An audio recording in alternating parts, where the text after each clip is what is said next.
오늘 말씀은 구원의 이 새벽빛으로 오신 예수님이라고 하는 말씀으로 주의 말씀의 은혜를 나누고자 합니다. 여러분, 주님이 오시기 전 우리의 마음을 준비하면서 빛으로 오신 주님을 기다리는 절기를 이처럼 대강절이라고 이렇게 이야기합니다. 그래서 오늘부터 우리는 성탄절을 소망하고 또 대망하는 대강절 첫 주일로 하나님 앞에 예배를 드립니다. 주님은 빛으로 오신 분이십니다. 호사야의 말씀처럼 우리가 여호와를 알자, 힘써 알자, 그의 나타나심은 새벽빛같이 어김이 없다고 하신 말씀을 기억하시면서 새벽빛같이 오시는 주님을 저와 여러분들이 무턱대고 기다리지 말고 알고 기다리라 라고 하는 말씀으로 우리가 정말 그리스도인답게 살기를 주님의 이름으로 축복합니다. 그래서 대강절 첫 주일 예배로 드리면서 빛으로 오신 예수님을 통하여서 하나님이 우리에게 베푸신 은혜와 축복은 과연 무엇인지, 그리고 빛 대신 주님을 믿는 저와 여러분들이 어떤 자의 삶을 살아야 하는지 말씀을 통하여 새로운 도전과 나의 인생의 돌아봄이 있기를 주님의 이름으로 간절히 부탁을 드립니다. 첫째로 새벽빛은 구원입니다. 새벽빛은 흑암의 시간이 지나가고 동이 트게 될 때에 모든 것들이 보이는 것에 대해서 희미하지만 나중엔 그것이 아침 햇살로 세상을 환하게 하게 합니다. 새벽빛은 저 멀리서 밝게 떠오르는 일출을 뜻합니다. 그 일출은 일정한 시간, 일정한 계획에 따라서 한치의 오차도 없이 움직입니다. 그 일정함이 우리에게 축복이 됩니다. 만약 햇빛이 일정하지 않다면 이 지구 전체가 다 없어졌거나 다 얼어붙었을 것입니다. 하나님이 주시는 햇빛은 일정하게 그 시간과 날짜를 정확하게 하고 변하지 않기 때문에 인간에게 재앙이 되는 것이 아니라 우리가 삶을 살아가면서 살아갈 수 있도록 만드는 은혜와 사랑이 됩니다. 만약 어느 날 여러분 새벽 태양이 안 떠오른다면 어떻게 될까? 세상에 흑암천지가 될 것이고 사람들은 그날의 하루뿐만 아니라 삶의 인생을 통해서 불안해하고 두려움에 떨 것입니다. 그래서 태양은 일정하게 떠올라서 온 세상을 밝혀야 할 빛의 사명을 가지고 있습니다. 그리고 그 빛을 통해서 사람들은 하루의 삶을 살아가고 또 다른 내일의 삶을 살아가고 매일의 삶을 살아가게 되는 것입니다. 또한 그 새벽빛은 여러분 어느 한 곳만 비추는 것이 아니라 우리가 보지 못하는 곳까지 또 우리가 가지 못하는 곳까지 온 세상을 다 밝혀줍니다. 정말 놀랍지 않습니까? 주님이 그 빛이십니다. 주님이 바로 그 빛이 되십니다. 내가 어디를 가든지 상관이 없습니다. 내가 어디에 있든지 상관이 없고 내가 처한 상황과 처지가 어떠하든지 상관없이 우리의 삶 속에서 우리의 인생의 여정 가운데 어두움을 물러가게 하시고 새벽빛 밝은 태양으로 나를 빛나게 해주시는 분이 바로 주님이십니다. 할렐루야. 주님은 나의 어두운 과거에 연연하지 않으시고 나를 향하신 하나님의 놀라운 계획으로 앞으로도 영원토록 함께 해주십니다. 그분이 나의 구원자이시고 나의 참 구주가 되어주십니다. 히브리서 13장 8절의 말씀을 보면 예수 그리스도는 어제나 오늘이나 영원토록 동일하신다라고 말씀합니다. 주님은 한 번도 변함이 없이 어제나 오늘이나 영원토록 나와 함께 해주십니다. 그래서 오늘 우리들이 해야 할 일이 있다고 한다면 그런 주님을 힘써 알고 따르고 믿는 자들이 되어야 합니다. 지난주에 감사를 생각하라 라고 이렇게 말씀을 드렸듯이 오늘은 그런 주님을 알고 사는 자들이 되어야 합니다. 여러분, 왜 우리가 주님의 새벽빛 같으심을 알아야 하고 감사해야 합니까? 이 땅에 생명을 살리는 빛으로 오셨기 때문입니다. 이 땅에 나를 살리는 빛으로 오셨기 때문입니다. 그 빛 대신 예수님이 어두움 앞에 온전히 자신의 몸을 던지셨기 때문입니다. 죽음의 십자가를 부활의 십자가로 만들어 주셨기 때문입니다. 바로 구원의 문제가 바로 빛 대신 예수 그리스도와 연결이 되어 있기 때문에 그렇습니다. 이 땅에 예수 그리스도가 빛으로 오신 이유는 구원의 문제와 연결시키기 위하여 오셨기 때문이라고 하는 겁니다. 주님이 빛이 나에게 비추는 이유는 오직 구원의 문제입니다. 다른 것 없습니다. 이 땅에 예수 그리스도가 빛으로 오신 예수는 바로 나를 구원하시기 위한 목적과 사명이 그에게 있었기 때문입니다. 주님의 빛이 나에게 비추게 된다면, 그래서 나는 영원한 생명을 얻고 주의 자녀가 되는 놀라운 축복을 얻게 됩니다. 구원의 빛이 아니면 아무 소용이 없습니다.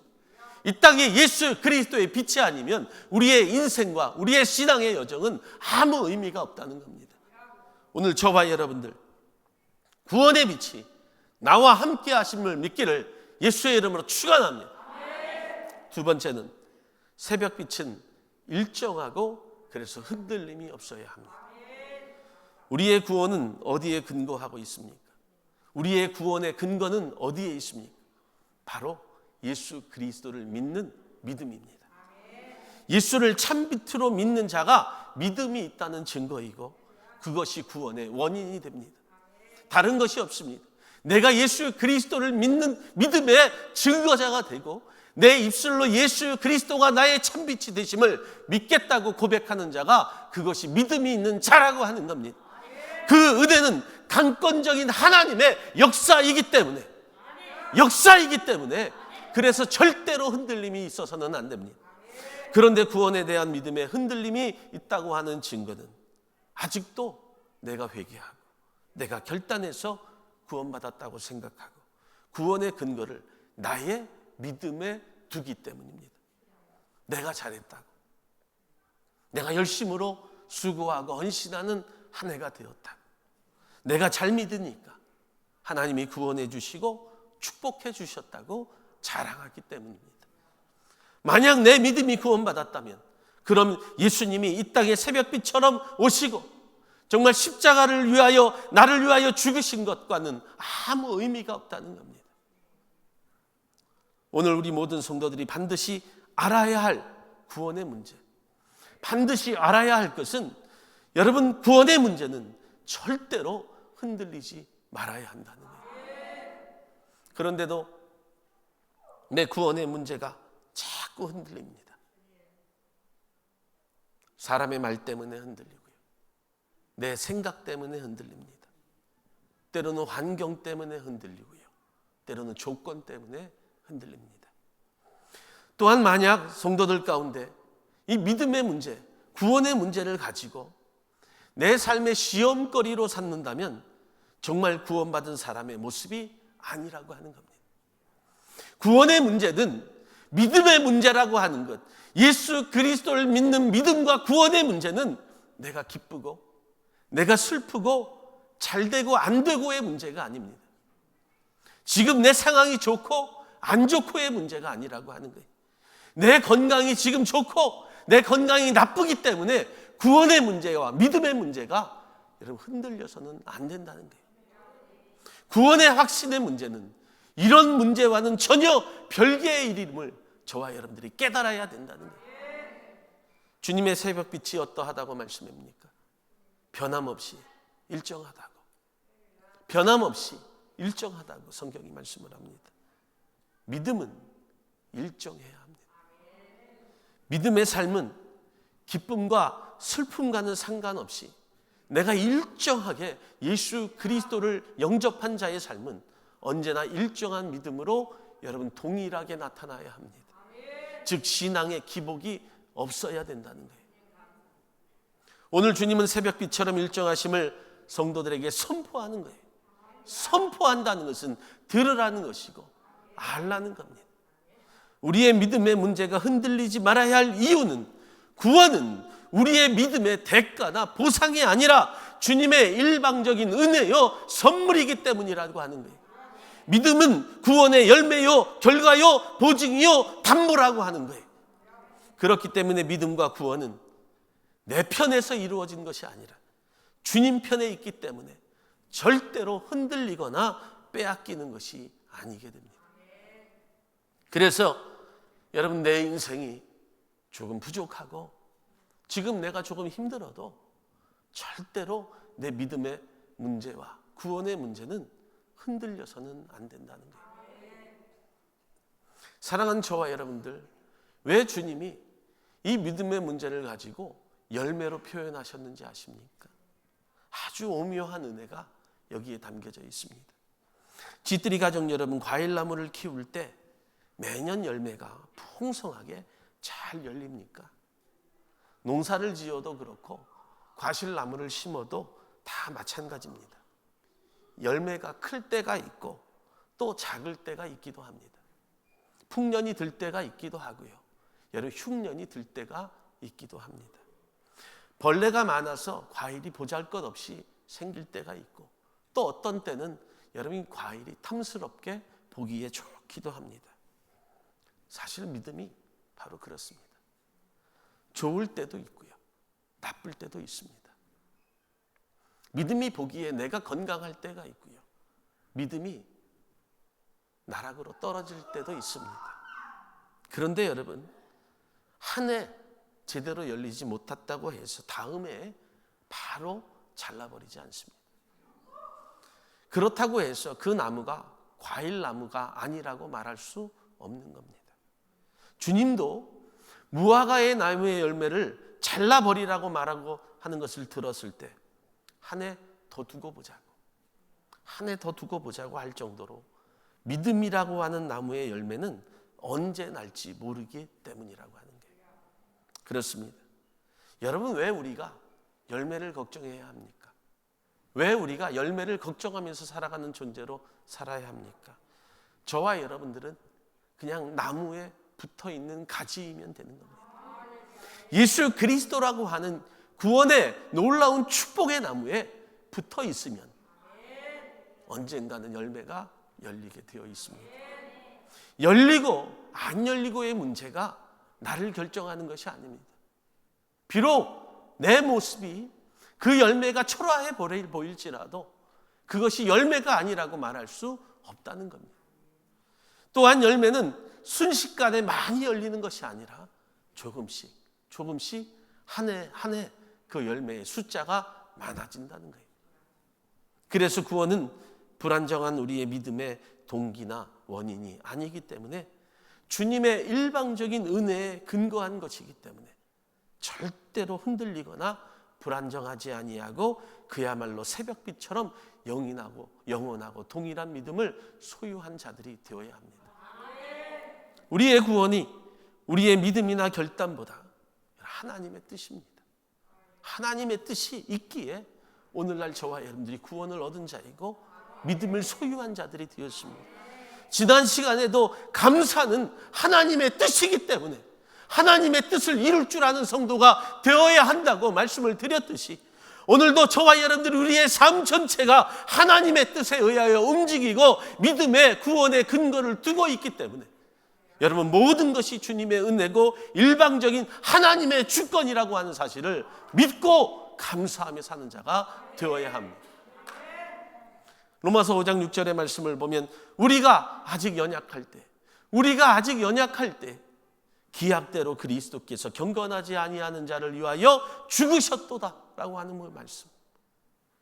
우리가 여러분 잘 믿을 때가 아니라, 내가 열심히 할 때가 아니라, 내 믿음이 지금 잘 믿고 있을 때가 아니라, 내가 아직 한없이 연약하고 내가 경건하지 못했을 때, 내가 죄악의 모습 속에서 건진받지 못하고 살아갈 그때, 여전히 죄인일 때 주님이 나를 위하여 십자가에 달리시고 일방적으로 나에게 구원을 베풀어 주셨습니다. 그래서 우리가 이렇게 하나님을 믿고 살게 된 겁니다. 어떤 때는 그래서 잘 믿고 어떤 때는 제대로 믿지 못합니다. 열매는 환경의 영향을 많이 받기 때문에 그렇습니다. 그럼에도 불구하고 어쨌든 못난 열매라 할지라도 구원의 열매를 가지고 사는 자라고 하는 것은 틀림없는 사실이라고 하는 거예요. 여러분, 열매가 부실하다고 과실나무가 아니라고 말할 수 없는 겁니다. 물론 여러분, 열매가 부실하거나 상품성이 떨어지면 이 가수원 주인의 마음이 아픕니다. 쓰라립니다. 하나님의 마음이 안타깝다는 거죠. 그렇다고 해서 주님이 그 구원을 회수하거나 취소하지 않는다는 거예요. 구원은 하나님의 은혜로 주신 것이지 내 믿음의 대가나 보상이 아니기 때문에 그렇습니다. 우리가 아무리 갈팡질팡해도 하나님이 주신 구원만큼은 절대로 취소함이 될 수 없습니다. 주님은 새벽빛처럼 어김없이 일정하게 동일하게 영원토록 나와 함께 동행하시는 분이시기 때문에 그렇습니다. 세 번째는 그래서 빛으로 구원받은 자의 삶의 모습을 온전하게 보여주어야 합니다. 그렇다면 빛으로 구원받은 자의 삶의 모습은 어떤 자의 삶을 살아야 합니까? 오늘 히브리서 13장 5절의 말씀을 보니까 돈을 사랑하지 말고 있는 바를 족한 줄로 알라. 그가 친히 말씀하시기를 내가 결코 너희를 버리지 아니하고 너희를 떠나지 아니하리라. 아멘. 갑자기 돈 얘기가 나옵니다. 성경은 돌려서 말하지 않습니다.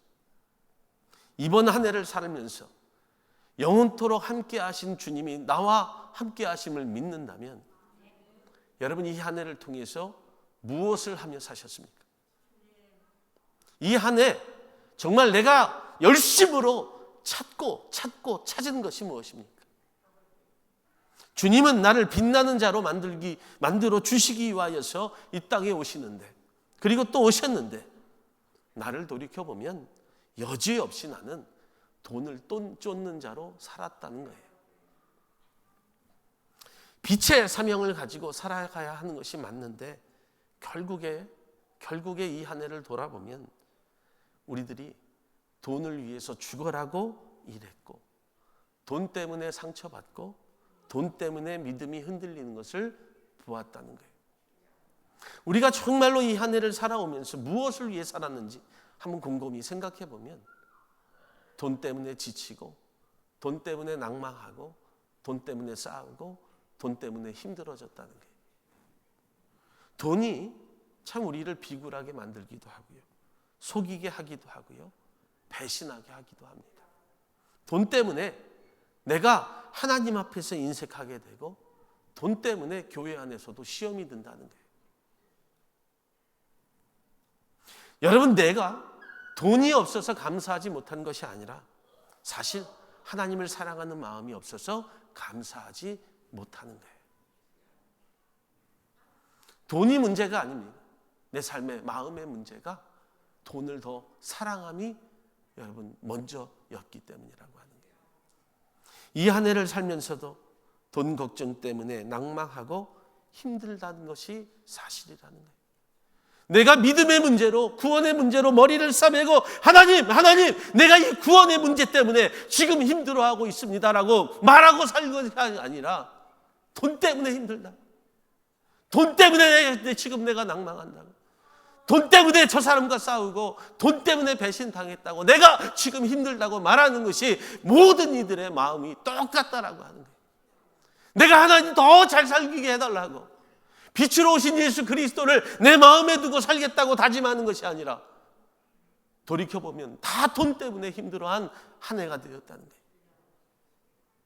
구원받은 자들은 이 돈의 힘을 좀 뛰어넘고 살아야 돼요. 진짜 성도가 되기 위해서는 이 돈의 힘을 좀 뛰어넘고 성도의 힘을 가지고 살아야 돼요. 어떻게 하냐고요? 유명한 개그가 있잖아요. 척 보면 압니다. 살아온 인생을 바라보면 다 돈 때문에 힘들다고 해요. 믿음과 구원의 문제 때문에 내가 그것을 놓고 힘들게 기도한다고 말하는 자들이 많이 없다는 거예요. 창세기 35장 2절의 말씀을 보면 야곱이 이에 자기 집안 사람과 자기와 함께 모든 자에게 이르되 너희 중에 이방 신상들을 버리고 자신을 정결하게 하고 너희들의 의복을 바꾸어 입으라 라고 말씀을 합니다. 여러분, 하나님이 선택하신 야곱, 하나님과 천사와 싸워 이긴 야곱이 이방 신상을 몸에 지니고 살았어요. 그의 가족들이 이방 신상을 몸에 지니고 살았다는 거예요. 어떻게 이럴 수 있어요? 하나님의 거룩한 백성이 어떻게 하나님과 더불어 이방 신상을 몸에 지니고 살았음을 성경이 말씀을 합니까? 하나님의 거룩한 집안인데, 하나님이 택하신 집안인데 이럴 수 있느냐는 거예요. 이것이 야곱의 이야기가 아니라 오늘날 우리의 이야기예요. 물론 우리가 하나님을 섬기지만 내가 하나님을 섬기는 가정과 내가 믿음으로 살기를 원하는 하나님의 거룩한 백성이 되었다고는 하지만, 그 중심에 하나님이 있다고는 하지만 좌우를 돌아보면 다 온통 이방 것들이라고 하는 게, 돈, 물질, 명예, 권력을 품고 살기를 원한다는 거예요. 마태복음 6장 24절의 말씀을 보면 한 사람이 두 주인을 섬기지 못할 것이니 혹 이를 미워하고 저를 사랑하거나 혹 이를 중히 여기고 저를 경히 여김이라. 너희가 하나님과 재물을 겸하여 섬기지 못하느니라. 성경이 말씀하잖아요. 세상 것 때문에 흔들리고 힘든 것인데요, 세상 것 때문에 내가 힘들고 세상 것 때문에 지금 내가 낭망하고 있음에도 불구하고 그것이 다 하나님의 탓이라고 하는 거예요. 내가 하나님 힘들고 지금 살아가는 것이 힘듭니다. 하나님 어찌하면 좋겠습니까? 말하는 것이 다 세상 것 때문에 힘드는데 하나님 탓으로 들려요. 건강 때문에 힘들다고 말하는 것, 하나님을 잘 섬기려고 하는 것이 아니라 내 건강 나아지면 세상으로 나아가겠다고 말하는 것이 여러분 우리의 문제이기 때문이라는 거예요. 주님이 주신 믿음 때문에 힘들다고 말하는 사람이 아무도 없다는 거예요. 다 세상 것 때문에, 다 세상 것 때문에. 돌이켜보세요. 뭐 때문에 힘드셨어요? 돈 때문에 힘들고, 자녀 때문에 힘들다고 말하고, 남편과 아내 때문에 힘들다고 말하고, 교회 때문에 힘들다고 말하고, 저 성도 때문에 힘들다고 말하는 것이 우리의 문제 아닙니까? 무엇 때문에 힘드세요? 우리가 얼마나 재주가 좋은지요, 하나님과 재물을 겸하여 섬기고 있는 우리의 모습을 발견해 보세요. 하지만 먼저 우리가 사랑해야 될 것은 돈을 위해 사는 것이 아니라 우리는 먼저 그래서 주님만을 사랑할 줄 아는 자가 되어야 돼요. 주님만이 나를 끝까지 일정하게 새벽빛처럼 영원한 사랑을 주시기 때문이라고 하는 거예요. 보세요. 세상의 것은 다 없어집니다. 말라버립니다. 시들어갑니다. 그래서 9절 상반절의 말씀을 보면 여러 가지 다른 교훈에 끌리지 말라고 그렇게 말씀하는 거예요. 다른 교훈들은요 절대로 동일하지 않습니다. 남편의 사랑도 말라갑니다. 아내의 사랑도 말라가고요, 지극정성으로 키웠던 자녀의 사랑도 말라갑니다. 언젠가는 시들어갑니다. 풀은 마르고 꽃은 시드나 하나님의 말씀만은 영원하다고. 여러분, 세상에는 이런저런 교훈이 참 많습니다. 그것들은 다 풀이고 한낱 꽃입니다.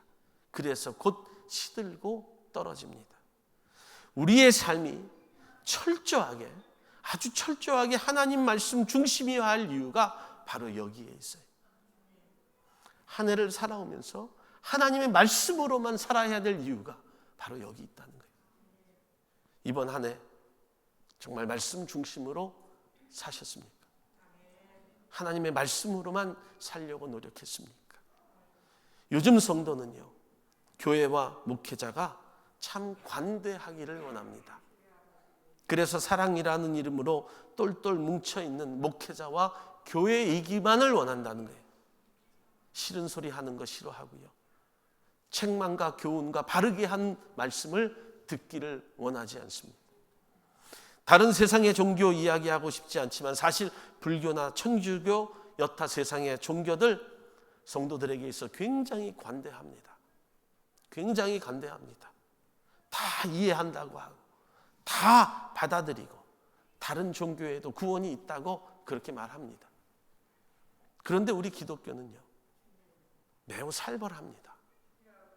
예배 잘 드리고 있는데도 당신들은 벌레만도 못하다고 이야기하고, 십자가를 지라고 이야기하고요, 그 십자가를 지지 않는 자에는 저주가 임한다고 이야기하고요, 오직 하나님만 섬기라고, 나 외에 다른 신은 섬기지 말라고 그렇게 편협한 시각을 갖고 있는 것처럼 느낍니다.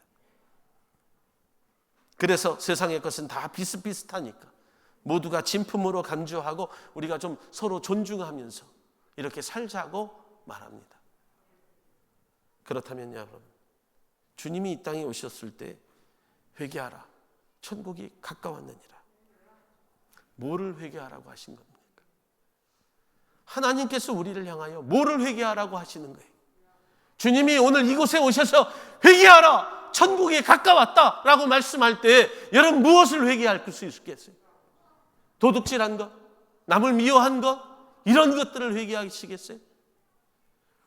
여러분, 너희의 죄를 회개하라 하신 것은 지금까지 너희가 대충 살아온 것들, 세상과 짬뽕하면서 하나님의 것과 주님의 것을 구별하지 못하고 세상의 것을 탐하여 산 것들, 그냥 넘어가며 산 것들, 이것이 죄인 줄 모르고 내가 살아간 것들, 내가 하나님 안에서 온전히 하나님만 사랑하지 못했던 것들, 그 죄를 회개하라는 거예요.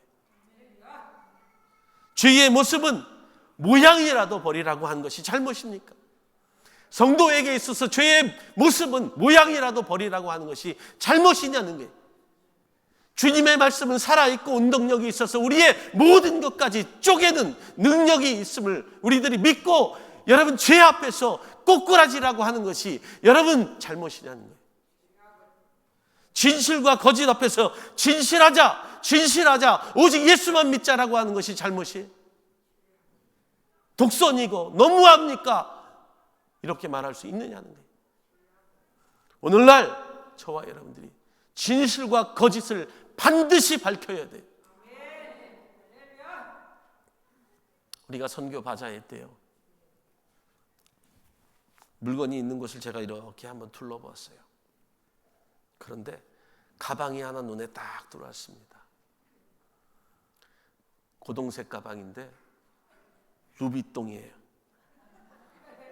그래서 제가 그 가방을 탁 씹고 막 이리저리 뒤져봤어요. 진짜 같았어요. 그래서 내가 막 만지고 있는데 어느 젊은 집사님이 지나가면서 짝퉁 그러는 거예요. 제 눈엔 진짜처럼 보였는데요, 그것을 알아보는 사람은 그것이 진짜 가짜로 보인 거예요. 구원의 문제를 모르면요, 가짜도 진짜로 보입니다. 저같이 명품을 몰라보는 자를 만나면 속이기 딱 좋다는 거예요. 여러분, 오직 예수님이 진짜인데 사람들이 못 알아보는 것이 안타깝지 않으세요? 내가 성도인데, 진짜를 알아봐야 할 성도인데 진짜 예수를 못 쫓아 살아가는 것이 안타깝지 않으세요? 안타까워야 돼요. 내가 예수를 못 쫓아가면서 사는 것 안타까워해야 돼요. 진짜와 가짜를, 세상의 것은 그렇게 잘 구별하는데 진짜인 예수를 못 알아보면 내 삶이 안타깝잖아요.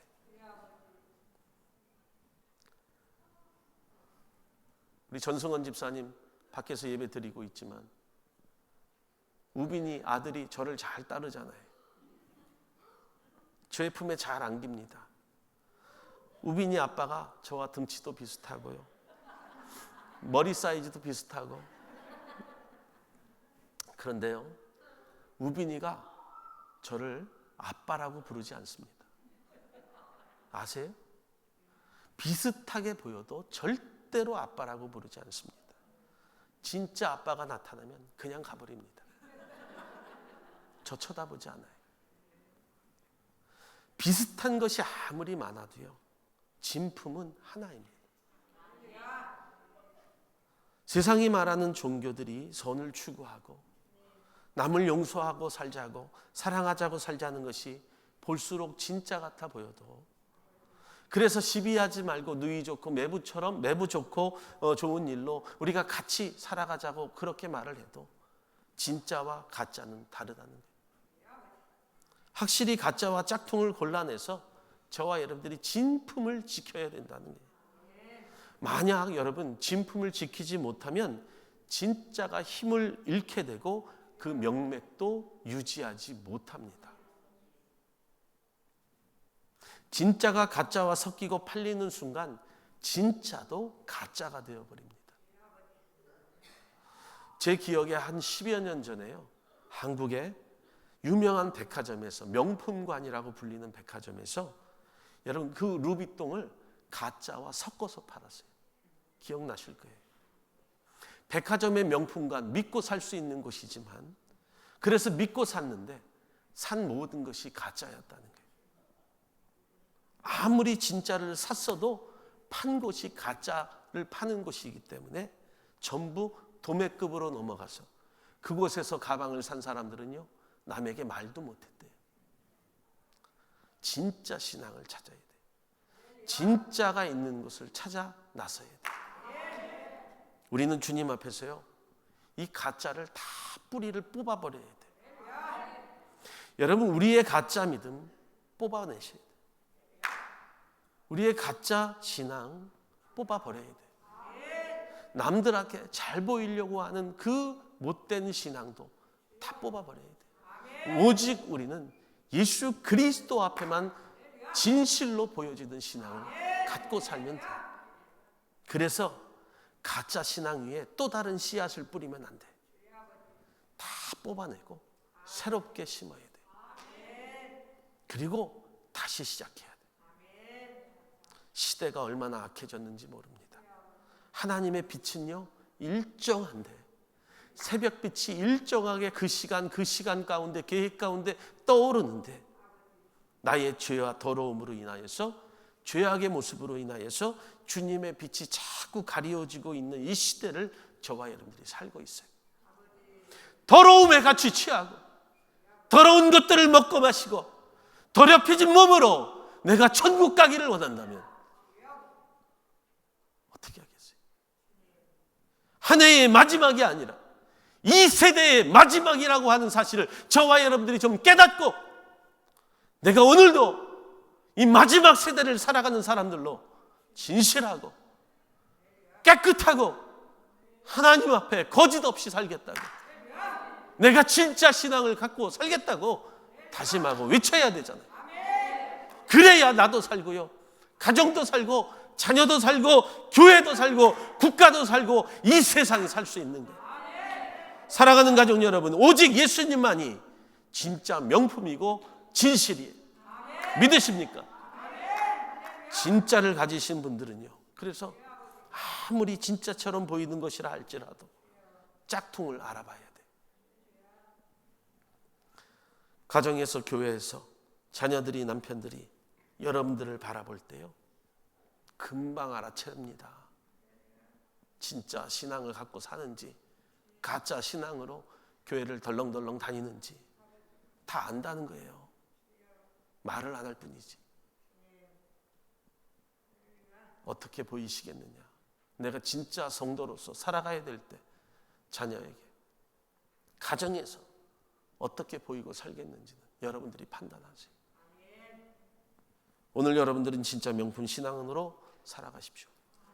누구도 감히 함부로 할 수 없는 믿음의 이 산꼭대기에서 정상에 우뚝 선 자들이 꼭 되십시오.